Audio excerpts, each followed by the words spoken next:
هنعمل مع بعض النهاردة فراخ مشوية بطريقة سهلة وبسيطة جدا. فراخ مشوية بدون فرن. هنعملها على البوتاجاز من فوق. سهلة وسريعة. زي ما انتوا شايفين كده. اللون تحفة. طبعا ما دخلتش الفرن خالص. طبعا ده لو محدش عنده فرن او الفرن عطلان او اي حاجة يعني. هنعملها على البوتاجاز من فوق. يا ريت بس لو شفتوا الفيديو تعملوا لايك واشتراك وتفعيل الجرس. عايزه اقول لكم ان هي ما خدتش حاجه خالص جدا على البوتاجاز من فوق، يا دوبك مجرد نص ساعه واستوت. هنشوف بقى المقادير مع بعض. طبعا مجهزه فرخه كده زي ما انتم شايفين كده ومقطعاها اجزاء، يعني الورك على اتنين، الدبوس كده يعني. هنيجي بقى على البهارات: ورق لوري، حبهان، كركم، رشه بسيطه جدا من الكمون، رشه شطه، فلفل اسود، بابريكا بارده حلوه يعني، وسبع بهارات. وطبعا زي ما قلت لكم الحبهان واللوري. دول هسيبهم في الاخر خالص. هبدا بقى ان انا اخد مجهزه طبعا نص كوبايه من عصير البرتقال، ومجهزه لبن نص كوبايه من اللبن الرايب او زبادي او الحليب. عايزه اقول لكم لسه في مكون تاني هحطه في الاخر. ومجهزه بقى طماطمتين وبصلايه. هاخدهم بقى اضربهم كده. هبدأ ان انا اضربهم بالهاند كده او بالخلاط. يعني ممكن نضيف كل الحاجات دي كلها في الخلاط. هبدأ اضرب فيهم كده، وهضيف بقى كمان عصير البرتقال عشان خاطر يمشي معانا الخلاط او الهاند. وابدأ اضرب فيهم كده كويس جدا. وهضيف اللبن. ده لبن وانا حاطه له معلقه من الخل. ممكن يبقى زبادي، ممكن يبقى لبن رايب، عادي يعني. هخلص هضربه وارجع لكم. زي ما انتم شايفين كده انا ضربته وخلصته. هبدأ بقى ان انا اضيف البهارات عشان خاطر اطحنها برضو، عشان الورق اللوري افرمه هو والحبهان. هي سايله زي ما انتم شايفين كده، مش باين فيها بصل ولا باين طماطم ولا اي حاجه. هضيف بقى البهارات كده وهبدأ اضربه.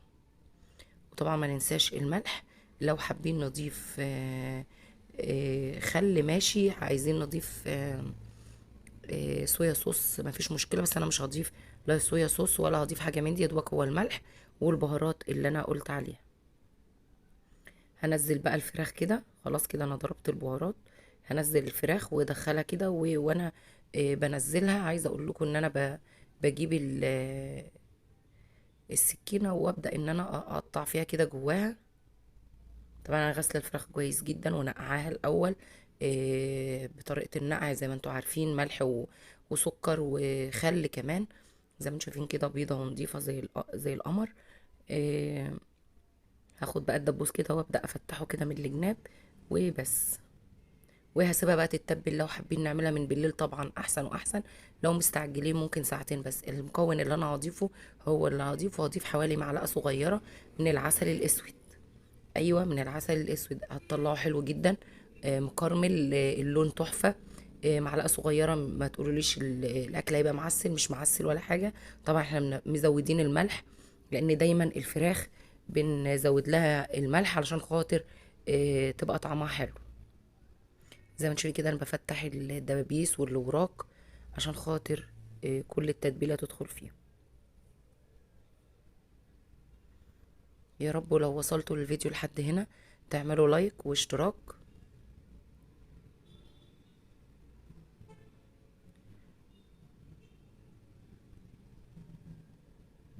اغطي بقى عليهم وادخلها التلاجة لحد ما نيجي نعملها. وضفت اخر حاجة معلقتين من الزيت. اغطيها بقى وادخلها التلاجة.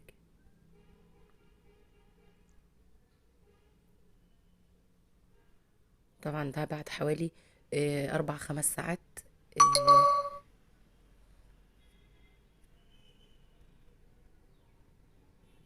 هجيب بقى صينية عادي خالص، صينية تيفال، صينية ألمونيوم عادي مفيش مشكلة، مش هتلزق ولا حاجة. هبدأ ان انا اخد الفراخ بس، مش هاخد الصوص اللي موجود ده خالص. هاخد بس الفراخ زي ما انتم شايفين كده، رصيتها. وهشغل بقى عليها البوتاجاز من فوق. طبعا مش محتاجه التتبيله في حاجه خالص. ومش هستعملها خالص. هي مش محتاجه. شغلت البوتاجاز على العين الكبيره. لحد ما تبدأ تغلي، وبعد كده هدي النار. غطي عليها بقى وارجع لكم لما نشوفها وهي بتغلي. شايفين ما شاء الله؟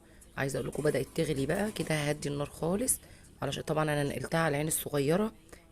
تهدى كده، وبعد كده اشوفها هنعمل ايه. شايفين ما شاء الله بعد خلاص هي استوت. طبعا شايفين الحجم صغر. كل ده في الفوق في على البوتاجاز من فوق والله. بعد كده بقى هنبدأ بقى اشيل انا الصوص اللي نازل ده كله، وهقول لكم هنعمل فيها ايه. طبعا بدأت اخدها بقى على نار هاديه، هضيف لها ربع معلقه من الزيت. وعايزه اقول لكم ان الزيت هيرجع تاني، هوريه لكم في الاخر. ان هي مش هتشرب الزيت اللي انا حطيته ده، هو مجرد بس هياخد لون مع الفراخ.